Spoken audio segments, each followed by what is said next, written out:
అద్వైత ఆత్మ విజ్ఞానాన్ని మనకు ఉపదేశం చేస్తూ ఉన్న గురువులందరికీ నమస్కారం చేసుకుని, మళ్ళీ మనము మన వ్యాసుల వారు ఉపదేశం చేస్తూ ఉన్న ఈ భారతంలో సభా పర్వలో తర్వాత ఏం జరిగిందని చూద్దాము.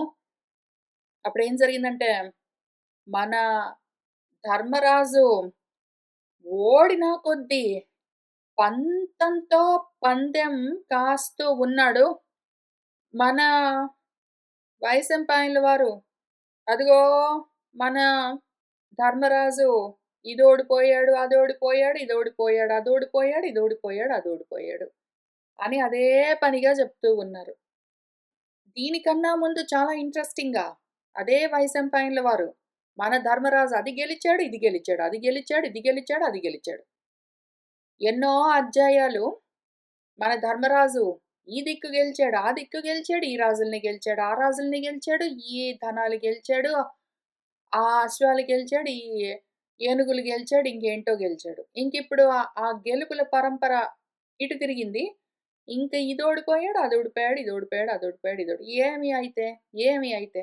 ఏమి? ఈ గెలుపు, ఓటములు రెండూ గూడా దైవాధీనాలు. దైవం అంటే విధి, అంటే ప్రారబ్ధం, అంటే కర్మ. దాని అధీనంలో ఉంటాయి. చేసే కర్మలను బట్టి గెలవడం గాని, ఓడడం గాని ఏంటో ఒకటి నడుస్తూ ఉంటుంది. అయితే ఏమిక్కడ పెద్ద విషయము అని అనిపిస్తుంది. కానీ మన వ్యాసుల వారు మనకేం నేర్పిస్తున్నారో కూడా చూస్తూ వెళ్దాము. ఈ కథ అనామిషతో ఒక ముఖ్యమైన సాధనలోని బాధకాన్ని ఆయన నేర్పిస్తూ వస్తూ ఉన్నారు. ముందు కథ చూద్దాం. తర్వాత ఆయనేం నేర్పిస్తున్నారో నేర్చుకుంటూ వద్దాము. మన శకుని అదే పనిగా మన ధర్మరాజు పెట్టిన పణాలను గెలుస్తూ రావడం. అక్షాను ఉక్త్వ అంటే అక్షాలను విసురుతూ. అక్షాలను అంటే అక్షములను పాచికలను విసరడము. మన ధర్మరాజు ఒడ్డిన పందాల్ని గెలవడము. ఇంకిదే పని. పాపం అంతకన్నా ముందు రోజు చాలా సంతోషంగా ఆటపాటలతో, విందులతో, వాటితో చాలా ఆనందించారు. పొద్దున్నే లేచి ఆడుకోవడానికొచ్చి కూర్చొని ఇది కదా పాపము మన ధర్మరాజు పరిస్థితి. ఇంకక్కడి నుంచే ఆయన ఎంతవరకు ఓడిపోయారు అని పోయిన వారము ఇంతవరకు చూసాము. రకరకాల ధనాలన్నీ పందెంగా పెడుతూ ఉన్నాడు. జిత్తామ నువ్వు గెలవబడ్డావంటే నువ్వు ఓడిపోయావు అని శకుని చెప్తూనే ఉన్నాడు. తర్వాత మళ్ళీ శకుని ఇంకిప్పుడేమన్నాడంటే, బహువిత్తం పరాజైషీః పాండవానాం యుధిష్ఠిరా ఆచక్ష్వ విత్తం కౌంతేయ యది తే అస్తి అపరాజితం. తే అంటే తవ. నీకు కిమస్తి అని అడుగుతారు వాళ్ళు. తవ కిం విత్తమస్తి అని అడుగుతారు గాబట్టే వాళ్ళని కితవులు అని పిలుస్తారు. కితవులు అంటే జూదగాళ్ళు అని అర్థం. నీ దగ్గర ఇంకేం ధనముంది? నీకేం ధనముంది? నీ దగ్గర ఇంకా ఏం ధనముంది? అని అడుగుతూ ఉండేవాళ్ళు ఎవరుంటారో అటువంటి వాళ్ళని కితవులు అంటారు. జూదగాళ్ళు. మనవాడు శకుని, మన యుధిష్ఠిరుడిని వీళ్ళిద్దరూ గూడా కితవులే. జూదగాళ్ళే, గ్యాంబ్లర్స్. ఏదో కొంతవరకు ఆట తీరున ఆడడంలో తప్పు లేదు. కానీ ఒంటిపైన స్పృహ కోల్పోతున్నంత వరకు గూడా ఇల్లు, ఒళ్ళు మొత్తమంతా పందెంగా పెట్టుకుని ఓడిపోతూ ఆడుకుంటూ పోవడము, ఎప్పుడైతే ఆ ఆటే అడిక్షన్‌లాగా, వ్యసనంలాగా మారిపోయిందో ఇంకా అప్పుడు చాలా అనర్థం కలిగిస్తుంది. ఆట వరకు ఆట మాత్రంగా బానే ఉంటుంది. కానీ ఒక్కొక్కసారి బుద్ధి ఎట్లా ఉంటుందంటే అది వెంటనే జారిపోతుంది. పాచికలు ఆడుకోవచ్చు దాందేముంది. కానీ పందాలు ఇంక ఎక్కడ ఆగాలని తెలియకుండా ముందుకు వెళ్ళిపోవడం ఇంకా జారిపోవడము. అట్లనే ఏదో హార్స్ రేసింగ్ గుర్రాల పైన స్వారీ చేయడము మంచిదే. అసలు అవసరం కోసం గుర్రాల పైన స్వారీ చేయడము. పాయింట్ ఏ నుంచి పాయింట్ బి దాకా వెళ్ళడం కోసం. ఇంక దాన్ని మించి నేనెంత వేగంగా వెళ్తానో, నువ్వెంత వేగంగా వెళ్తావు అని స్నేహితులతో స్పర్ధ, కాంపిటీషన్ పెట్టుకోవడం ఇట్స్ ఓకే. అది గూడా కొంతవరకు ఆటలాగా ఆడుకోవచ్చేమో. ఇంకా ఆ స్పర్ధ కాస్త వ్యసనంగా మారి, పందాలతో కూడి గ్యాంబ్లింగ్‌గా మారిపోతేనే మళ్ళీ కష్టమవుతుంది. కార్డ్స్ ఆడుకోవడం ఏదో ఇంట్లో ఫ్రెండ్స్‌తో, ఫ్యామిలీ వాళ్ళతో ఊరికనే ఎప్పుడైనా పందాలవన్నీ లేకుండా ఆడుకోవడంలో తప్పు లేదు. కానీ పందాలు పెట్టుకుని ఇంట్లో వాళ్ళతోటైనా ఆడుకుని, గొడవలు పెట్టుకోవడం. తర్వాత ఇంకా యాక్చువల్‌గా మొత్తం అన్నీ పోగొట్టుకున్న దాకా తెచ్చుకోవడం. అదిగో అది వ్యసనము. అది అనర్థం. అది అనర్థం. అట్లా చెయ్యరాదు. అదొకటే గాదు. ఏదైనా సరే ప్రతిది ఎన్ని రకాలుగా ఉంటాయో. కొంతలో వినోద కాలక్షేపంగా స్టార్ట్ అయినవి, అంతలోనే జూదంగా గొప్ప అనర్థానికి దారి తీసేవిగా మారిపోతూ ఉంటాయి. అటువంటి వ్యసనంలో ఉన్నాడు మన యుధిష్ఠిరుడు. ఓడిపోతూ ఉంటే ఎక్కడ ఆగాలో తెలియకుండా ఉన్నాడు. మన శకుని ఏమంటున్నాడు? "ఓ యుధిష్ఠిరా! పాండవుల యొక్క ఎంతో ధనాన్ని పోగొట్టుకున్నావు. ఇంకా ఆచక్ష చెప్పు మరి ఓ కౌంతేయ! యది ఒకవేళ తే నీ దగ్గర అస్తి కిం ఏమైనా ఉన్నదా? అపరాజితం విత్తం నువ్వింకా పోగొట్టుకోకుండా ఉన్న ధనమేమైనా ఉన్నదా? చెప్పు మరి ఆడుదాము" అని మన శకుని అంటూ ఉన్నాడు. యుధిష్ఠిరుడేమంటున్నాడంటే, "గవాశ్వం బహుధేనూకం అసంఖ్యేయం అజావికం ఏతత్ మమ ధనం రాజన్ తేన దీవ్యామి అహం త్వయా." గోవులున్నాయి, అశ్వాలున్నాయి, చాలా ఉన్నాయి. పైగా ధేనువులు అంటే పాడి ఆవులు. పాలిచ్చే ఆవులేవున్నాయో దూడలతో పాటు వాటిని ధేనువులు అంటారు. అటువంటివి పైగా అజములు అంటే మేకలు, ఆవికములు అంటే గొర్రెలు. ఒకానొక సమయంలో ఈ పశుధనమే ధనము. రత్నాలు, బంగారాలు, ముత్యాలు వీటన్నింటితో పాటు పశుధనాన్ని గొప్పగా వాళ్ళు భావించేవాడు. ఎందుకు అంటే పెరుగుతూ ఉంటాయి.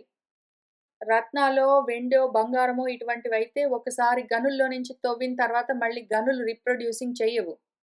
కానీ ఈ పశువులు మాత్రం జాగ్రత్తగా చూసుకున్నామంటే గోధనము ఏదైనా సరే పశుధనము వృద్ధి చెందుతూ ఉంటుంది. ఇది గొప్ప ధనము. ఇవున్నాయి నా దగ్గర. అసంఖ్యేయంగా లెక్కలేనన్ని ఆవులు, గొర్రెలు, పాలిచ్చే పాడి ఆవులు, మామూలు ఆవులు, గుర్రాలు ఎన్నో ఉన్నాయి. అవన్నీ కూడా మొత్తం నేను పణంగా పెడుతూ ఉన్నాను ఓ రాజా శకుని అని చెప్పాడు. ఏతత్ శ్రుత్వా వ్యవసితః నికృతిం సముపాశ్రితః జిత్తం ఇతి ఏవ శకునిః యుధిష్ఠిరమభాషత. ఈ విధంగా వాళ్ళు నిర్ణయించుకోగానే ఆయన పందెం చెప్పగానే నవ్వుతూ మనవాడు పాచికలు విసిరాడు. శకుని ఓడిపోయావన్నాడు. మళ్ళీ యుధిష్ఠిరుడు పురమున్నది శకుని నా పురమున్నది. నా జనపదము నా రాజ్యమున్నది. పురం జనపదః భూమిః అబ్రాహ్మణ ధనైః సహ ఏతత్ రాజన్ ధనం మహ్యం తేన దీవ్యామి అహం త్వయా. నా పురాన్ని, ఇంద్రప్రస్థాన్ని, నా జనపదాన్ని, నా రాజ్యాన్ని వాటితో పాటు చాలా గెలుచుకున్నాను వాటన్నింటినీ. అబ్రాహ్మణ ధనైః బ్రాహ్మలు కాకుండా వాళ్ళ ధనాన్ని వదిలిపెట్టి మిగిలిన మొత్తం భూమంతా గూడా, నా రాజ్యం అంతా గూడా నేను పణంగా బెడుతున్నానన్నాడు. ఇదే గదా వాళ్ళకి కావాల్సింది. కొంచెం కొంచెంగా, కొంచెం కొంచెంగా, కొంచెం కొంచెంగా మొత్తం అంతా లాగేశారు. చివరికి రాజ్యంతో సహా ఆయన పణంగా బెడుతున్నాడు. ఏతత్ శ్రుత్వా వ్యవసితః నికృతం సముపాశ్రితః జిత్తం ఇతి ఏవ శకునిః యుధిష్ఠిరం అభాషత. అది విన్నాడు. ఆ విధంగా వాళ్ళు ఒప్పందానికి రాగానే ఇది నేను పెడుతున్న పందెం అనగానే నవ్వుతూ మనవాడు పాచికలు వేశాడు. శకుని యుధిష్ఠిరుడితో ఓడిపోయావన్నాడు. యుధిష్ఠిరుడు ఇంకా నెక్స్ట్ చుట్టూ చూసుకున్నాడు. అన్నీ ఇచ్చేశాడు. రాజ్యంతో సహా అన్నీ పోయాయి. అన్నీ పోయాయి. ఏనుగులు, గుర్రాలు, ఆవులు, మేకలు, ధానాల రాసులు, ఆయన రాజ్యంతో సహా అన్నీ పోగా, ఇంక మిగిలింది తను, తన నలుగురు తమ్ముళ్ళు. కాబట్టి ఆయనేం చేశాడంటే ఇప్పుడు, రాజపుత్రాః ఇమే రాజన్ శోభంతే येन భూషితాః ఏతత్ మమ ధనం రాజన్ తేన దీవ్యామి అహం త్వయా. ఈ రాజపుత్రులను చూసావా ఓ రాజన్ శకుని? వీళ్ళందరూ ఏ ఏ ఆభరణాలతో శోభిల్లుతూ ఉన్నారో, అంటే మేము ధరించిన ఆభరణాలు, మా కిరీటాలు, మా అంగదాలు, మా కడియాలు, మా వడ్డాణాలు, మెడలో హారాలు ఏవేవున్నాయో మా కుండలాలు అన్నీ గూడా, మేము ధరించిన ఆభరణాలన్నీ గూడా ఇదిగో ఇక్కడ పణంగా బెడుతూ ఉన్నాను. దాంతో నేను నీతో పందెం కాస్తున్నాను అని చెప్పాడు. వైశంపాయనః ఉవాచ ఏతత్ శ్రుత్వా వ్యవసితః నికృతిం సముపాశ్రితః జితం ఇత్యేవ శకునిః యుధిష్ఠిరమభాషత. ఈ విధంగా పందెం నిర్ణయం కాగానే మన శకుని పాచికలు వేశాడు, ఓడిపోయావు అని చెప్పాడు. ఇంకా ధర్మరాజు, ఆయన తమ్ముళ్ళు వాళ్ళు ధరించిన ఆభరణాలన్నీ విప్పి అక్కడ పెట్టి ఉంటారు. ఇంకా కట్టుబట్టలతో కూర్చున్నాడు ధర్మరాజు. ఆయన తమ్ముళ్ళు కూడా అట్లానే ఉన్నారిప్పుడు. ఆ స్థితిలో ఆయనేం చెప్తున్నాడు, శ్యామః యువా లోహితాక్షః సింహస్కందః మహాభుజః నకులః క్లహః ఏకః మే యచ్చయేతత్ స్వగతం ధనం. నకులుడున్నాడో శకుని, శ్యామః శ్యామల వర్ణంలో ఉన్నాడు, నల్లగా ఉంటాడు. యువకుడు మంచి యవ్వనంలో ఉన్నాడు. లోహితాక్షములతో ఎరుపెక్కిన కన్నులతో ఉన్నాడు. సింహస్కందము, సింహం వంటి మూపుతో ఉన్నవాడు. మహాభుజములతో ఉన్నవాడు ఈ నకులుడు నా ధనంగా వీణ్ణి ఒక్కణ్ణి ఏకః గ్లహః, ఇది నా పందెము. గ్లహం అంటే కూడా పందెం. నకులుణ్ణి నేను నా వైపు నుంచి ధనంగా పందెంగా పెడుతున్నాను అన్నాడు. శకునేమన్నాడు, ప్రియః తే నకులః రాజన్ రాజపుత్రః యుధిష్ఠిరా అస్మాకం ధనతాం ప్రాప్తః భూయః త్వం కేన దీవ్యసి. ఓ రాజపుత్రా యుధిష్ఠిరా, ఓ రాజన్, ఈ రాజపుత్రుడు నకులుడు నీకు ప్రియమైనవాడు. ఈయనను నువ్వు పందెంగా పెట్టి నాకు ఓడిపోయావనుకో, నేను నా ధనంగా గెలుచుకున్నాననుకో, ఇంక తర్వాత ఏం పెడతావో?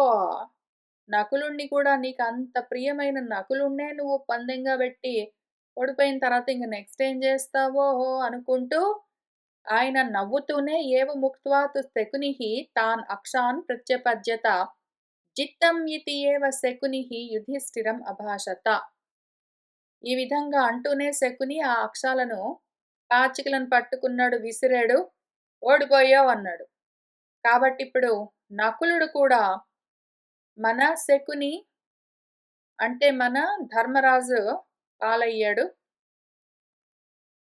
యుధిష్ఠిరుడు అక్కడికి ఆగట్లేదు. ఆయనకి ఎక్కడ ఆగాలో తెలియట్లేదు. ఆయనకి ఎక్కడ ఆగాలో తెలియట్లేదు. ఏది మంచి ఏది చెడు అని తెలియట్లేదు. ఇంక జారడం మొదలు పెడితే ఆయనకు ఏ మెట్టు దగ్గర ఆగడానికి కుదరట్లేదు. ఆయన అన్ని మెట్ల పైనుంచి కిందికి దొళ్ళుకుంటూ వెళ్ళిపోతూనే ఉన్నాడు. ఇంకిప్పుడేం చెప్తున్నాడు యుధిష్ఠిరుడు, అయం ధర్మాన్ సహదేవః అనుశాస్తి లోకే హి అస్మిన్ పండితాఖ్యాం గతశ్చ అనర్హతా రాజపుత్రేణ తేన త్వయా దీవ్యామి అప్రియవత్ ప్రియేణ. అయం సహదేవః, వీడు సహదేవుడు నా తమ్ముడు. ధర్మాన్ అనుశాస్తి, ధర్మాన్ని పాలిస్తూ ఉంటాడు. ధర్మాలను అనుశాసనం కూడా చేస్తూ ఉంటాడు. వాడు ధర్మాలని ఆచరించడమే కాదు, ధర్మాలను ఉపదేశం కూడా చేస్తూ ఉంటాడు. గొప్ప ధర్మమూర్తి. ఈ లోకంలో వాణ్ణి పండితుడు అని పిలుస్తారు. గొప్ప జ్ఞాని నా తమ్ముడు సహదేవుడు. ఇటువంటి పందేల్లో వాణ్ణి పణంగా పెట్టడానికి అనర్హుడు. ఈ విధంగా చేయతగినవాడు కాదు. అయినా కూడా వేరే దారి లేక నేనిప్పుడు తేన రాజపుత్రేణ ఈ రాజపుత్రుడితో పందెం కాస్తున్నాను.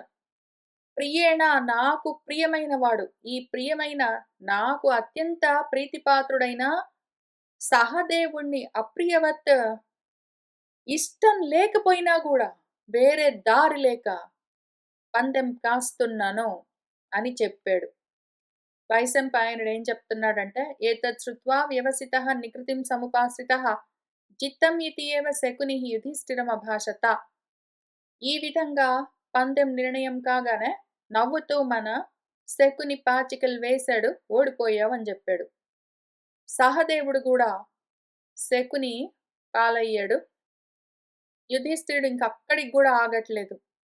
ఆయనకి ఆగడం రావట్లేదు. ఒక్కసారి ఒక పెద్ద పర్వతం ఉన్నది అంటే, ఆ పర్వతం పైన ఉన్న పర్వత శిఖరం పైన అంచున ఉన్న ఒక పెద్ద బండరాయి ఒక్కసారి దొర్లడం మొదలుపెట్టిందంటే, ఇంకది వేగం పుంజుకుని ఎక్కడ ఆగడానికి దానికి అవకాశం దొరకదు. అదే పనిగా అది కిందికి మహావేగంతో దొర్లుతూ, దొర్లుతూ, దొర్లుతూ, పగులుతూ, ముక్కలవుతూ, దొర్లుతూ, పగులుతూ చివరికి పూర్తిగా నశించిపోతుంది. ఇంకేమీ మిగలదు. కంప్లీట్‌గా చూర్ణమైపోతుంది. ఆ విధంగానే ఉన్నది మన యుధిష్ఠిరుడి స్థితి ఇక్కడ. నకులుడు, సహదేవుడు కూడా అయిపోయిన తర్వాత ఆయనేం చెప్తున్నాడు, యః నః సంఖ్యే నౌః ఇవ పారనేత జేతా రిపూణాం రాజపుత్రః తరస్వి అనర్హతా లోకవీరేణ తేన దీవ్యామ్యహం శకునే ఫల్గుణేన.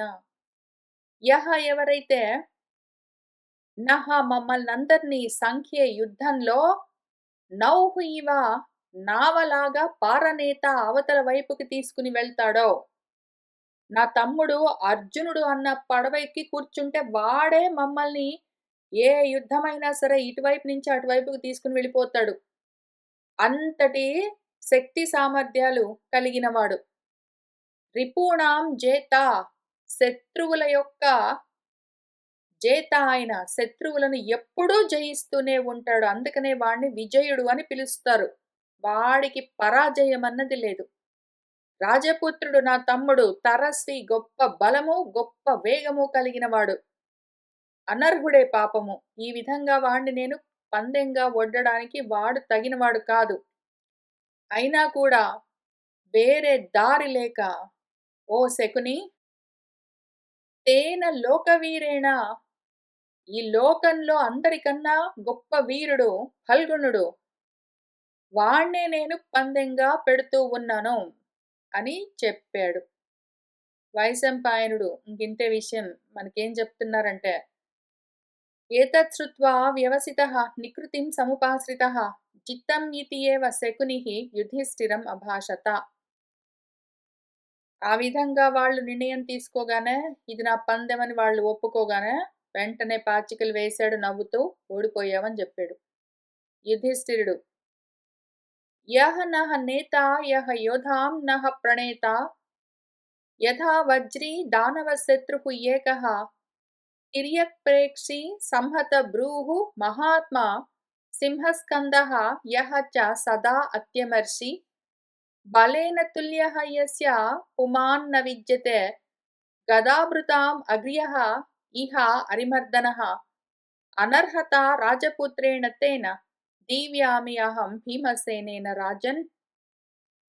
యహ ఎవడైతే నహ నేత మాకు నేత వీడు, మా సేనానాయకుడు, మా సైన్యాధ్యక్షుడు.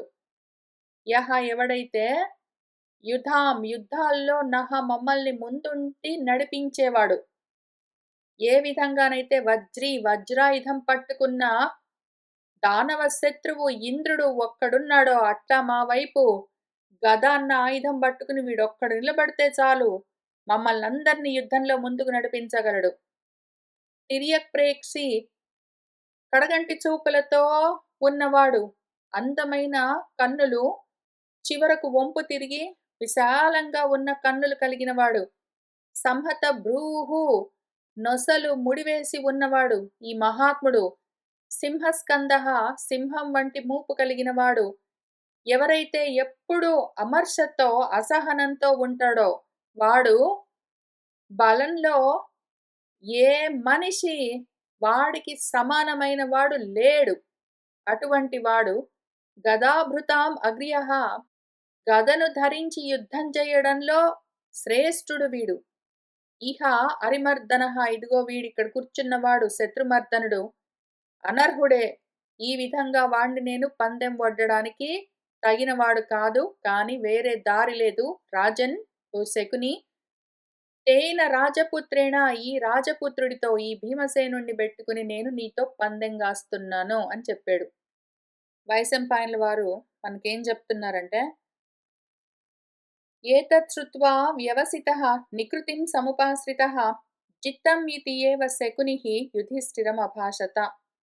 ఈ విధంగా వాళ్ళు ఒప్పుకోగానే, ఒప్పందం కుదరగానే నవ్వుతూ మన శకుని పాచికలు విసిరాడు, ఓడిపోయావు అని యుధిష్ఠిరుడికి చెప్పాడు. యుద్ధంలో స్థిరంగా ఉంటాడని ఆయన పేరు. యుధిష్ఠిరుడు అన్న పదానికి అర్థమేమి అంటే యుద్ధంలో, యుధి స్థిరంగా ఉంటాడు కాబట్టి ఆయన యుధిష్ఠిరుడు అంటారు.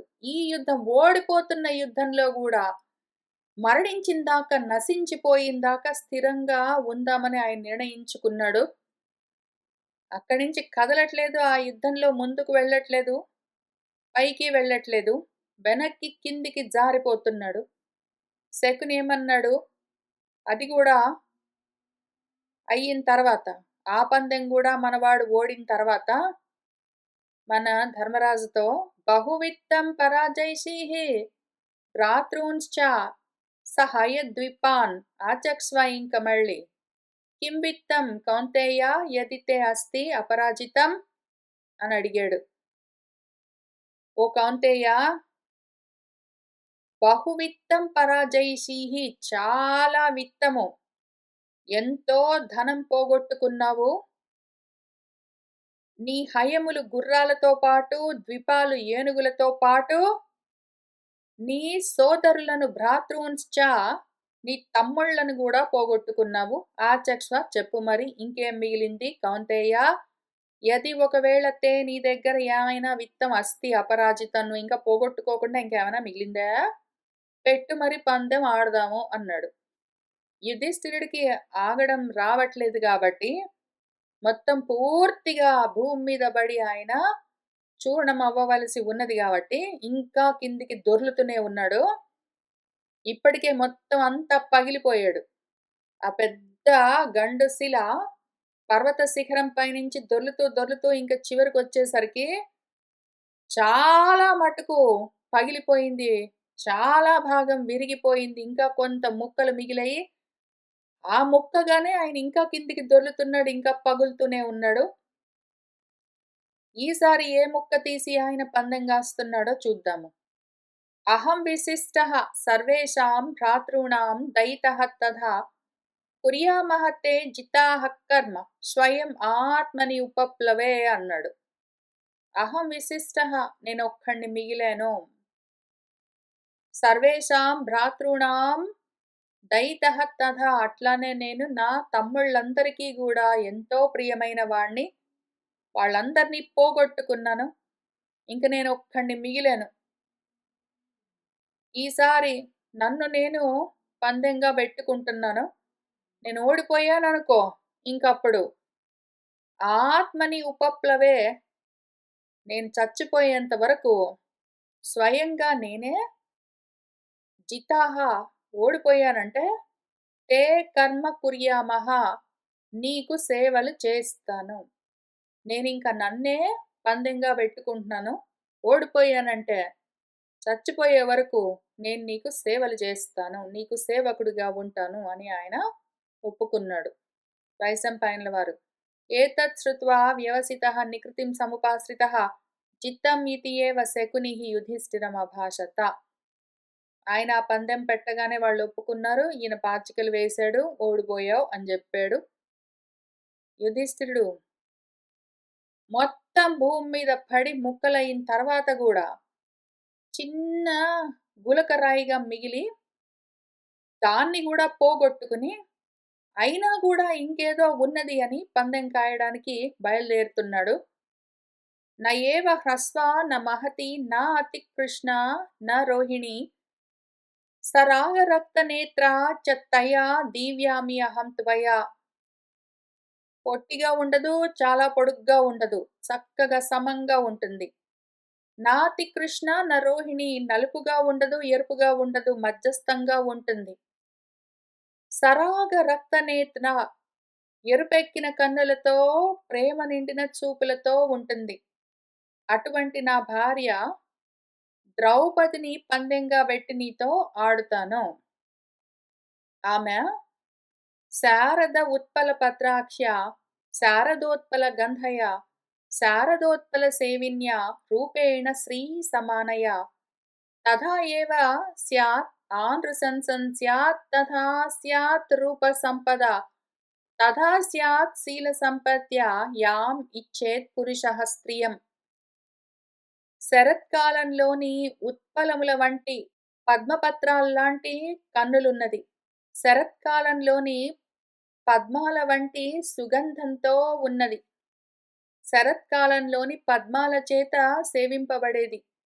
రూపంలో లక్ష్మీ సమానము.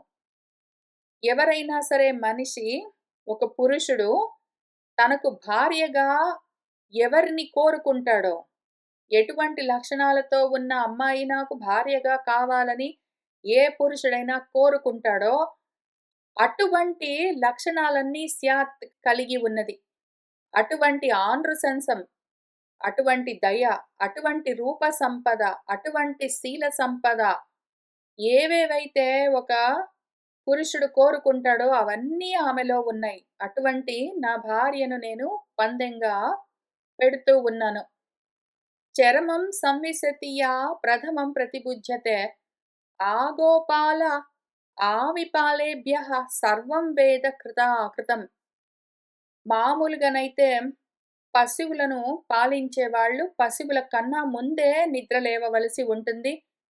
వాటికి కావలసినవన్నీ చూసుకుని, వాటిని మేపడానికి తీసుకుని వెళ్ళి, మళ్ళీ సాయంత్రం వచ్చిన తర్వాత వాటిని మళ్ళీ కడిగి శుభ్రం చేసి, వాటికి కావలసిన అవసరాలన్నీ చూసి, వాటి శాలలన్నీ శుభ్రం చేసి, అవన్నీ అయిన తర్వాత వాళ్ళు స్నానం చేసి, భోజనం చేసి పడుకుంటారు.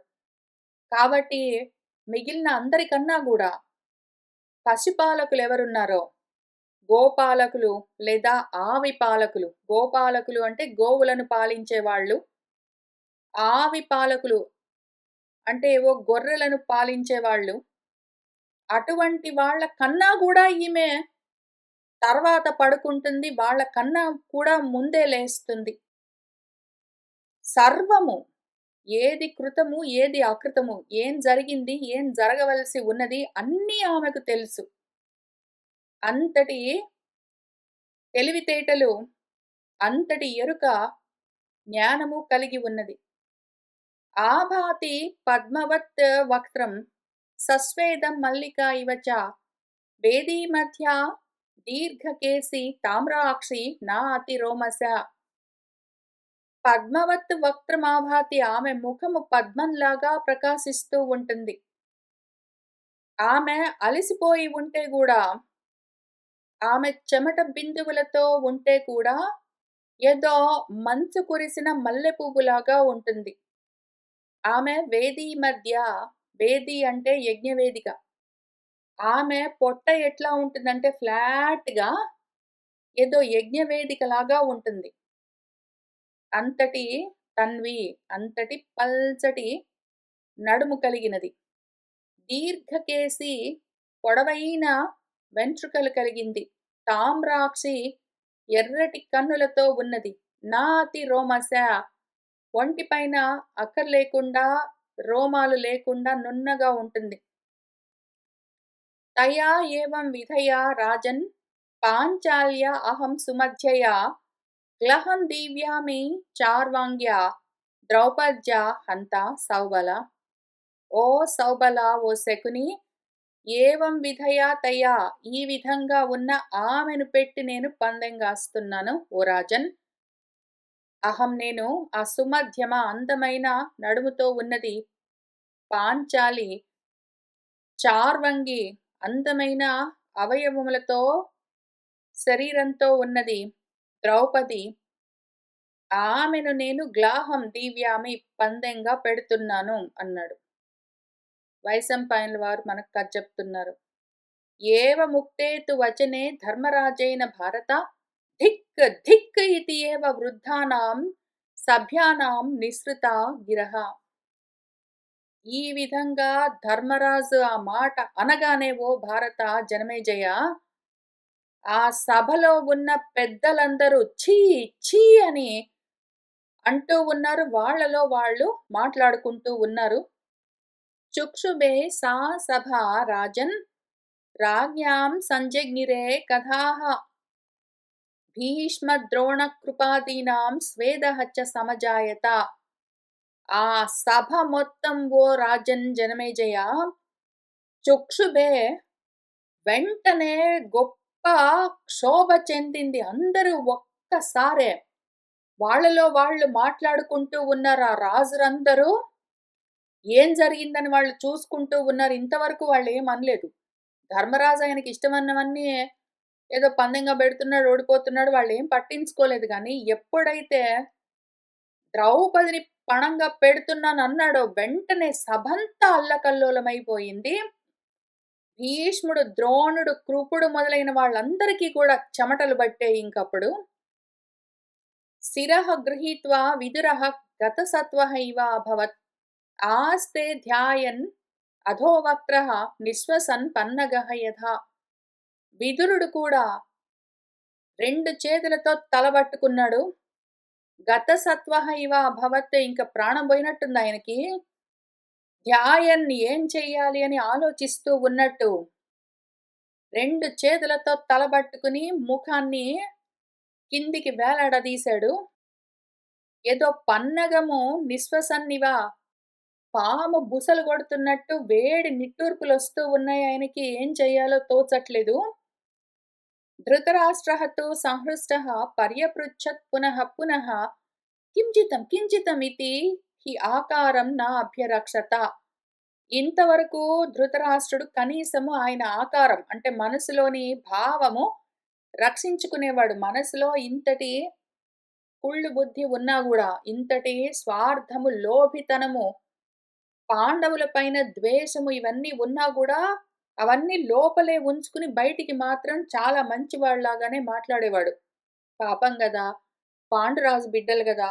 ధర్మరాజులు వాళ్ళందరూ కూడా మన బిడ్డల వంటి వాళ్లే గదా అని ఏంటో కనీసం ఎవరైనా పెద్దవాళ్ళు, మిగిలిన వాళ్ళు, మంత్రులు, ప్రజలు వాళ్ళ చుట్టూ ఉన్నారు అంటే జాగ్రత్తగా మాట్లాడేవాడు. ఎందుకు బయటపడ్డం వాళ్ళ ముందు అని. తర్వాత అంతఃపురంలో ఏకాంతంగా తన కొడుకుతో వాళ్ళతో వేరే రకంగా మాట్లాడుకున్నా కూడా తన మనసులో ఉన్న విషయాన్ని బయటపడనీయకుండా కాపాడుకుంటూ ఉండేవాడు ఇంతవరకు. కానీ ఇంకిప్పుడు అది కూడా వదిలిపెట్టేశాడు. తన ఆకారాన్ని కూడా నా అభ్యరక్షత మనసులో ఉన్నది కూడా దాచుకోవాలన్న ప్రయత్నం కూడా చేయట్లేదు. ఎంత సంతోషిస్తున్నాడంటే సంహృష్టః చాలా హర్షిస్తున్నాడు. పునః పునః పర్యపృచ్ఛత్ మాటి మాటికి అడుగుతున్నాడు. ఏం ఓడిపోయాడు? ఏం ఓడిపోయాడు? ఈసారి ఏం ఓడిపోయాడు? ఈసారి ఏం పందెం పెట్టాడు?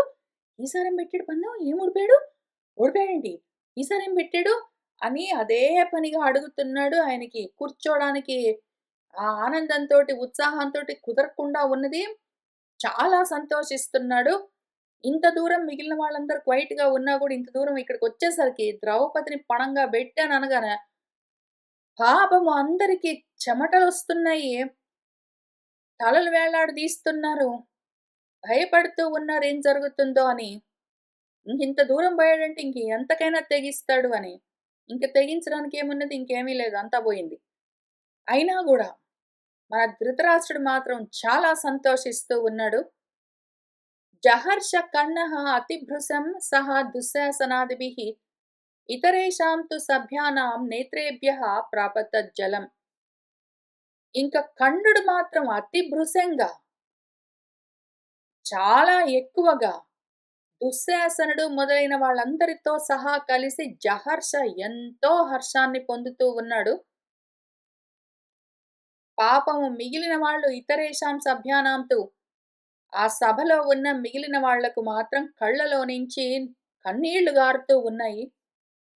సౌబలుడు మన శకునేం చేస్తున్నాడో చూద్దాము. సౌబలహతు అవిచార్యైవ జితకాసి మదోత్కటక జిత్తం ఇతియేవ తానక్షాన్ పునః ఏవ అన్వపద్యత. మన సౌబలుడు అవిచార్యైవ ఇంకేమీ ఆలోచన చేయలేదు. టైం వేస్ట్ చేయకుండా మన జిత కాసి, కాసి అంటే కాసం అంటే అలసిపోవడం, అలసట.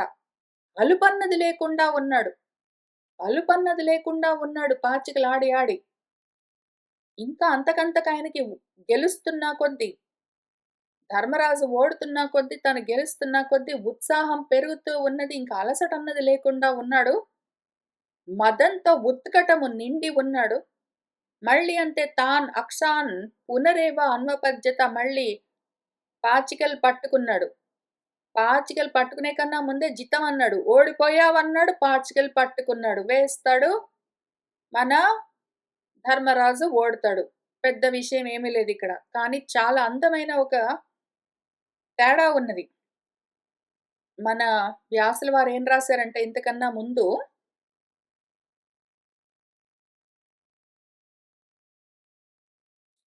వైశంపాయనుల వారు ఈ విధంగా శకుని ఆ అక్షాలను ప్రత్యపద్యత, ఆ పాచికలను చేతిలోకి తీసుకున్నాడు, వేశాడు. జిత్తం, గెలిచాను, నువ్వు ఓడిపోయావు అని చెప్పాడు అని రాశారు. అక్షములను ముందు పట్టుకున్నాడు ఆయన. పాచికలు పట్టుకున్నాడు, వేశాడు, ఓడిపోయావు అని చెప్పాడు. పాచికలు వేసిన తర్వాత ఓడిపోయావు అని చెప్పాడు. ఇక్కడ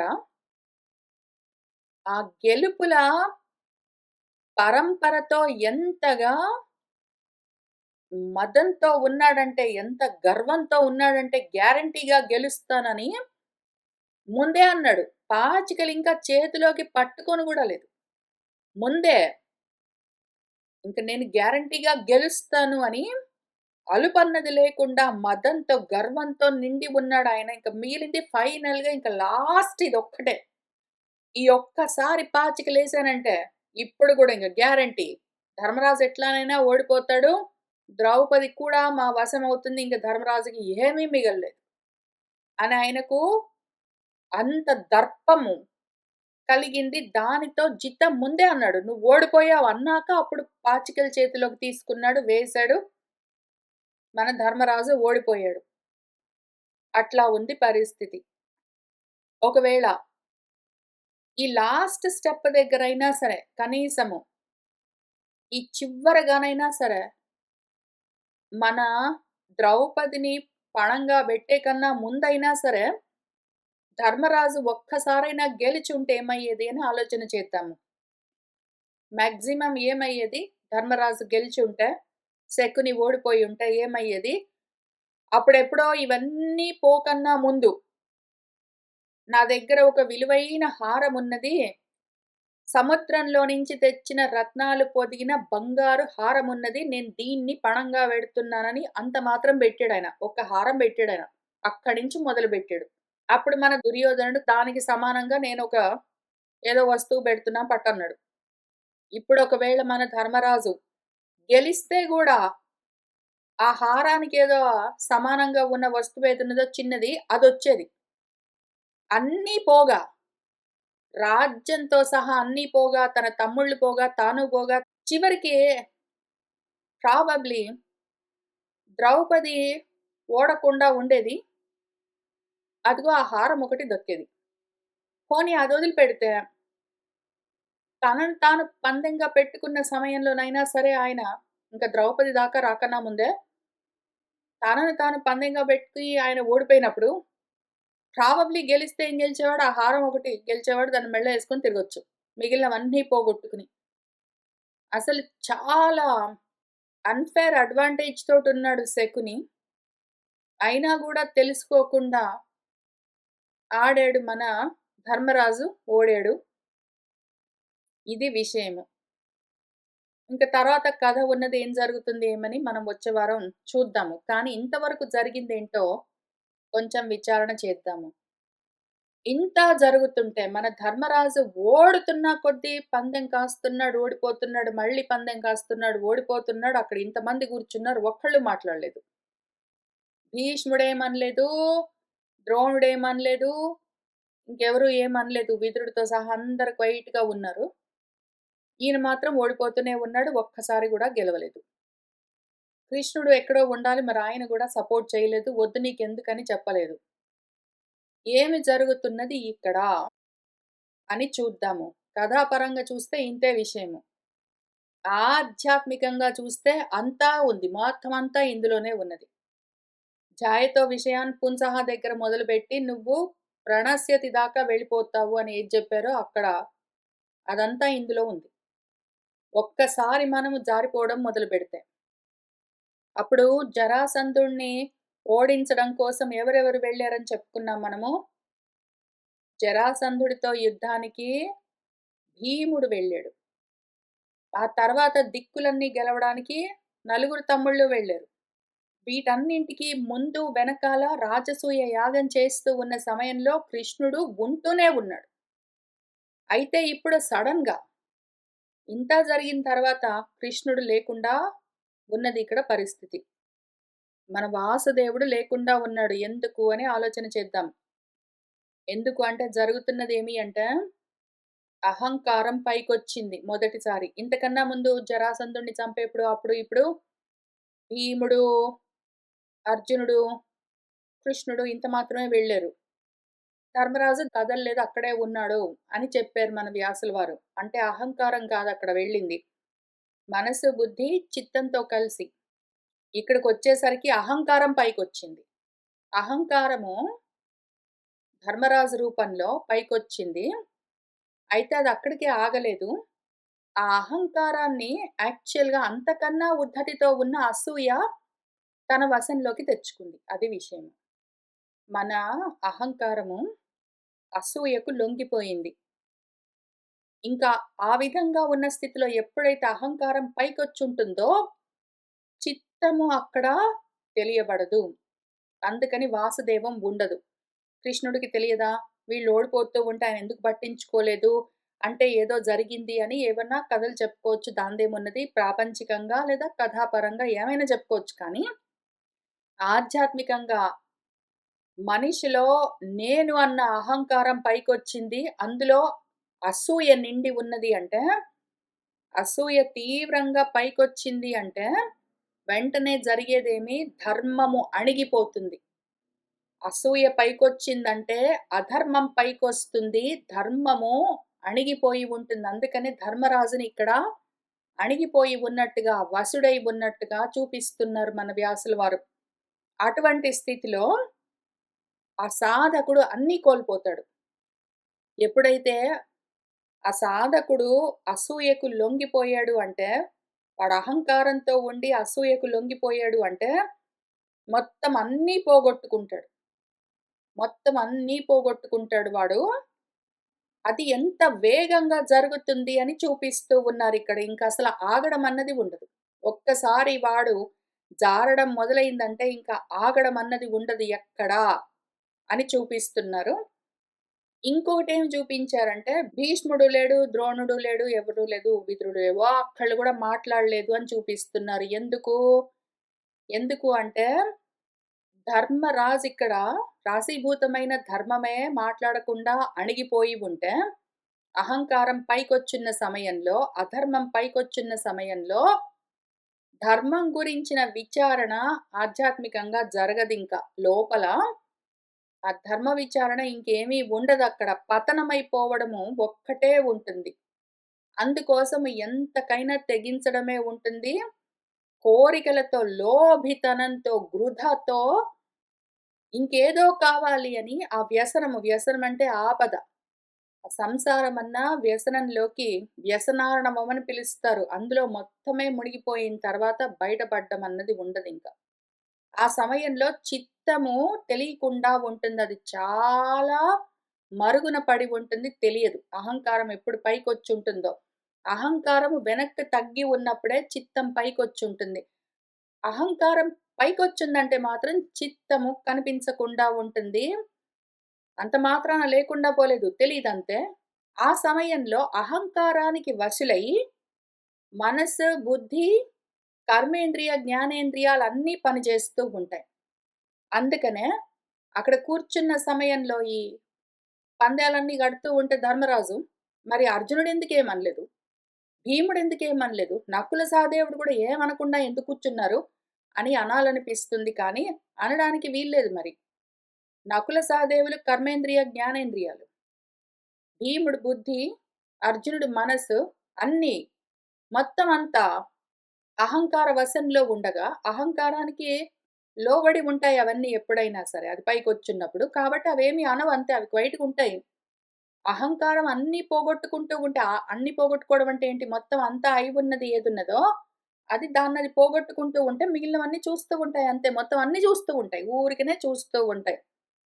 అసూయ అహంకారంతో కూడి పైకొచ్చి ఉన్నది అంటే ధర్మాన్ని అణిచివేస్తూ ఉంటే మిగిలినవన్నీ చూస్తూ ఉంటాయి. అవి అనడానికి ఏమీ లేదక్కడ. అనడానికి అక్కడ చిత్తం లేదు. అనడానికి అక్కడ చిత్తం లేదు. కాబట్టి ఇంకింతే విషయము. అక్కడ మనకి ఏ హెల్పు ఉండదు. మనం అర్థం చేసుకోవాల్సిన విషయం ఏంటంటే, ఆ స్థితికొచ్చామంటే మనకింక ఏ హెల్పు ఉండదు.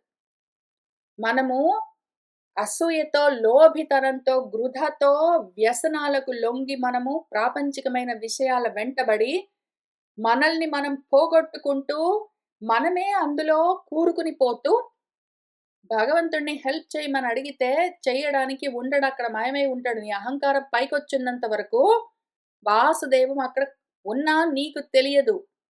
అడగడం గూడా నీకు చాతగాదు. అడిగితే కూడా నీకు అప్పుడు సహాయం ఉండదు. కాబట్టి అటువంటి స్థితికి రాకుండా నిన్ను నువ్వు కాపాడుకో. అప్పుడు నీకు సహాయం చేసేవాడు ఉండడు అని చెప్పడం కోసమే ఇంత చెప్తూ ఉన్నారు. ఇంకా చాలా చెప్తారు. కానీ ముఖ్యంగా అక్కడ చాలా విషయాలు జరుగుతున్నాయి. అక్కడే ఉన్న పెద్దవాళ్ళు భీష్ముడు, ద్రోణుడు మొదలైన వాళ్ళు ఎవ్వరూ మాట్లాడలేదు. విదురుడితో సహా. అక్కడే ఉన్న భీముడు, అర్జునుడు, నకులుడు, సహదేవుడు కూడా ఏమీ మాట్లాడలేదు. వాసుదేవుడు ఎక్కడ పడితే అక్కడ ఉండొచ్చు. కానీ అక్కడ ఆ సమయంలో వీళ్ళకి తెలియకుండా ఉన్నాడు. ఇవన్నీ ఎందుకు జరుగుతూ ఉన్నాయి అంటే, అహంకారం పైకొస్తే అది అసూయతో తగులుకుని ఉన్నది అంటే, అటువంటి సమయంలో ఎంతటి అపకారం జరుగుతుంది. ఆ సాధకుడు పూర్తిగా వాడిని వాడు పోగొట్టుకుంటాడు. ఆ వ్యసనంలో బడి వాడు మొత్తం పోగొట్టుకుంటాడు. చివరికి ఎంతవరకు అహంకారం గూడా పోయిన తర్వాత ఇంక నేనన్నది పోయిన తర్వాత నాది అని ఫైనల్‌గా మిగిలేది వాడికి వాడి దేహం మిగులుతుంది. ఆ దేహాన్ని ఇక్కడ ద్రౌపదిగా చూపిస్తున్నారు. ఏదైతే జగత్తున్నదో ప్రకృతి ఇంక ఫైనల్‌గా అదొక్కటుంటుంది. దాన్ని గూడా పోగొట్టుకుంటాడు వాడు. ఇంకేమీ ఉండదక్కడ. అన్నీ పోగొట్టుకున్నాక ఏం జేస్తాడంటే, అన్నీ పోగొట్టుకున్నాక మళ్ళీ అన్నీ సాధించుకోవడానికి మొదలు బెట్టాలి మహాప్రస్థానము. అయితే ఈలోగా అన్నీ పోగొట్టుకున్నాడు గాబట్టి, ఈ సమయంలో వాడిలో బాగా ఉద్ధతితో పైకొచ్చి ఉన్న అధర్మాలేమున్నాయో, అసూయలేమున్నాయో వాటన్నింటిని ముందు తొలగించుకోవాలి. అందుకని ఒక పెద్ద మహా సంగ్రామం ఉంటుంది. ఈ అసూయ మొదలైన మొత్తం లోపల అంతఃశత్రువులని దుంపనాశనం చేసిన తర్వాత నెక్స్ట్ మహాప్రస్థానం ఉంటుంది. ఇంకా అప్పుడు మళ్ళీ ఓపిక చేసుకొని సాధకుడు ఊర్ధ్వగతులకు వెళ్ళాలి. అయితే ఆ మహాప్రస్థానం మొదలయ్యే కన్నా ముందు ఈ అంతఃశత్రువులని నాశనం చేయడం ఒకటి అవసరమై ఉంటుంది. అయితే అది సొంతంగా ఎవడికి వాడు చేయడం కుదరదు, కష్టం. వాడికి జ్ఞానం గావాలి, వైరాగ్యం గావాలి. ముందు వాడు ఇంకిక్కడి నుంచి మొత్తం అధోపతనం అయ్యాడు గాబట్టి వాడు సాధకుడు పూర్తిగా అధోపతనమై తనను తాను కంప్లీట్‌గా పోగొట్టుకొని ఉన్నాడు గదా! ఇటువంటి సమయంలో వాడు జ్ఞానాన్ని, వైరాగ్యాన్ని సాధించాలి. దాన్ని అరణ్య పర్వలో చూపిస్తారు. ఆ తర్వాత జ్ఞాన వైరాగ్యాలతో వాడు బలంగా తయారయిన తర్వాత నెక్స్ట్ ఇంకా అంతఃశత్రువులని నాశనం చెయ్యాలి. దాన్ని మొత్తం మన యుద్ధ పర్వాలతో చూపిస్తారు. అది చిన్న విషయం గాదు. చాలా కష్టపడి చేయాలి. లోపల అంతఃశత్రువులు అసలు వాటిని ఐడెంటిఫై జేయడం కష్టం. వాటిని ఐడెంటిఫై చేసి, వాటిని మనము లొంగదీసి, మొత్తమే లేకుండా చెయ్యాలి అంటే పెద్ద మహాయుద్ధం చెయ్యాలి లోపలే. ఇక్కడ మహాభారతంలో కురుక్షేత్ర యుద్ధం చూపిస్తారు. అక్కడ లలితా సహస్రంలో భండాసుర సైన్యంతో యుద్ధం అని చూపిస్తారు. సరే ఇంత యుద్ధం అయిన తర్వాత ఫైనలీ శత్రువులు లోపల అంతఃశత్రువులు మొత్తం నశించిన తర్వాత ఇంక అప్పుడు ఆత్మ ప్రస్థానం, మహాప్రస్థానం స్టార్ట్ చేయొచ్చు వాడు సాధకుడు. ఇంత ఉన్నది ప్రణాళిక. ఇక్కడైతే ఇంతవరకు వాడిని పూర్తిగా పోగొట్టుకోవడం చూపిస్తూ ఉన్నారు. అది ఈ ప్రకరణము. ఇవాల్టికి ఇక్కడికి ఆపుదాము. వచ్చే వారము కథగా ముందు చూద్దాము. తర్వాత వ్యాసుల వారు ఏం నేర్పిస్తున్నారో నేర్చుకుంటూ వెళ్దాము. ఇంతకీ ఎంత దూరం వెళ్ళాలి మనము? ఈ విధంగా మొత్తం పోగొట్టుకున్నామని కనీసం తెలుసుకుని, పోతే పోయింది. కనీసం పోయిందన్న జ్ఞానమైనా కనీసం కలిగి మనము ముందిప్పుడు. ఆ తర్వాత అరణ్య పర్వలో చాలా జ్ఞానోపదేశం చేస్తారు. అదంతా తెలుసుకుంటూ వెళ్ళిన తర్వాత ఇంక మన అంతఃశత్రువులను మనము నశింప చేసుకోవడానికి ఎప్పుడైతే ఉద్యుక్తులమవుతున్నామో అప్పుడు వాసుదేవం మళ్ళీ పైకొస్తుంది. అహంకారం ఎప్పుడైతే నశిస్తుందో ఈ మొత్తం అరణ్య పర్వలో మనం చేసే పనేమి జ్ఞాన వైరాగ్యాలతోటి అహంకారాన్ని మనం కంట్రోల్ చేసినప్పుడు ఆ సమయంలో వాసుదేవం పైకొస్తుంది. అప్పుడు అది ఉపదేశం చేస్తుంది.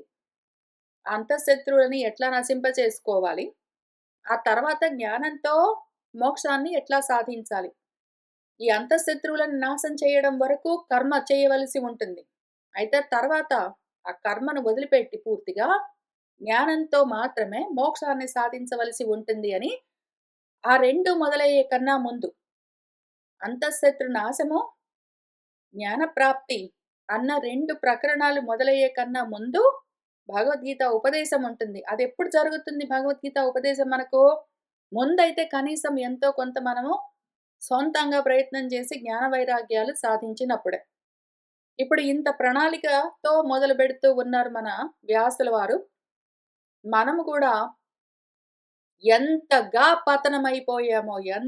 పతనమైపోయామో గ్రహించాలి. ఇక్కడ ధర్మరాజు అంటే ఎవరో ఒక ఆయన ఉన్నాడు పాండవుల్లో పెద్ద కొడుకు కాదు. ధర్మరాజు అంటే ధర్మంగా కర్మలు చేస్తూ రజోగుణంతో ఉన్న ప్రతివాడు ధర్మరాజు. అహంకారంతో ఉన్నవాడు. నేను అని ఆ దేహాన్ని చూసుకుని నేను అంటున్నవాడు ఎవడున్నాడో మనసు, బుద్ధి, ఇంద్రియాలతో దేహంతో కూడి ఆ దేహము ద్రౌపది, నకుల సహదేవులు ఇంద్రియాలు, మనస్సు అర్జునుడు, బుద్ధి భీముడు అని చూపిస్తారు. వీటన్నింటినీ పెట్టుకుని నేను నేను నేను అంటున్న ప్రతి వాడు దేహేంద్రియ మనోబుద్ధులతో ఉన్న ప్రతివాడు ఇది నేను అంటున్న ప్రతివాడు ధర్మరాజువాడు ఎంతగా పతనమయ్యాడని ముందు వాడు ఆలోచన చేసుకోవాలి. ఇంకా తర్వాత భగవద్గీత ఉపదేశానికి మనల్ని మనము సిద్ధం చేసుకోవాలి. ఇంతవరకు ఇంకా అటువంటి మనస్థితి కలగలేదు. స్థితదీహి స్థితి వచ్చిన తర్వాత అప్పుడు ఇంకా ఆ ఉపదేశానికి మనం పనికొస్తాము. ఆ ఉపదేశం తర్వాత ఇంకా చేయవలసింది చాలా ఉన్నది. కానీ భగవద్గీత ఉపదేశానికైనా మనల్ని మనము ప్రిపేర్ చేసుకోవాలి. చూస్తూ వెళ్దాము. కోరుకున్న వాళ్ళందరికీ అద్వైత ఆత్మవిద్య ప్రాప్తించాలని ఆకాంక్షిస్తూ ఉన్నాను. శుభం భవతు.